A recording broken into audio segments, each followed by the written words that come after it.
ಅಂದಿದ್ರೆ, ಮಹಾತ್ಮ ಗಾಂಧಿಗೆ ಅವರಮ್ಮ ಸಂಸ್ಕಾರ ಕೊಟ್ಟಿಲ್ಲ ಅಂದಿದ್ರೆ, ಶಿವಾಜಿ ಮಹಾರಾಜರಿಗೆ ಅವರಮ್ಮ ಸಂಸ್ಕಾರ ಕೊಟ್ಟಿಲ್ಲ ಅಂದಿದ್ರೆ, ಅಂಬೇಡ್ಕರ್ಗೆ ಅವರಮ್ಮ ಸಂಸ್ಕಾರ ಕೊಟ್ಟಿಲ್ಲ ಅಂದಿದ್ರೆ ಇವತ್ತು ಫೋಟೋ ಬರ್ತಿದ್ದ ಅವನ್ನೆಲ್ಲ. ಹಾಗಾಗಿ ಸಂಸ್ಕಾರ ಮಕ್ಕಳೇ ತುಂಬಾ ಇಂಪಾರ್ಟೆಂಟು. ಯಾರೇ ಹಿರಿಯರು ಕಟ್ಟರೆ ಗೌರವಿಸಿ, ಟೀಚರ್ಗೆ ರೆಸ್ಪೆಕ್ಟ್ ಕೊಡಿ, ಅದ್ರ ಕಲ್ಪನೆ ಸಂಸ್ಕಾರ. ನೀವು ಯಾರಿಗೆ ಗೌರವ ಕೊಡ್ತೀರಿ ಅವ್ರಿಗೂ ಗೌರವ.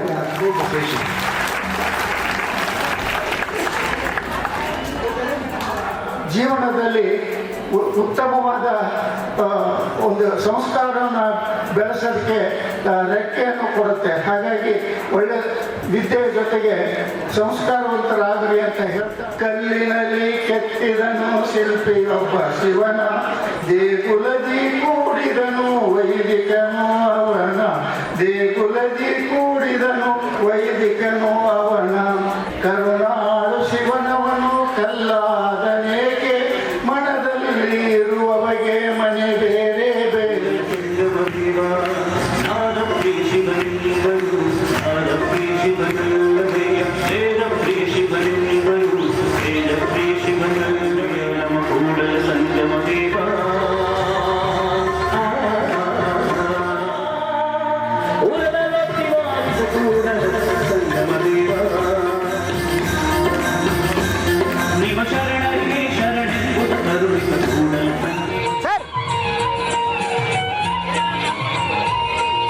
ಅಲ್ವಾ ಅಂತ ನಮ್ಮ ತಾಯಿಯವರು ಹೇಳ್ತಾ ಇದ್ರು.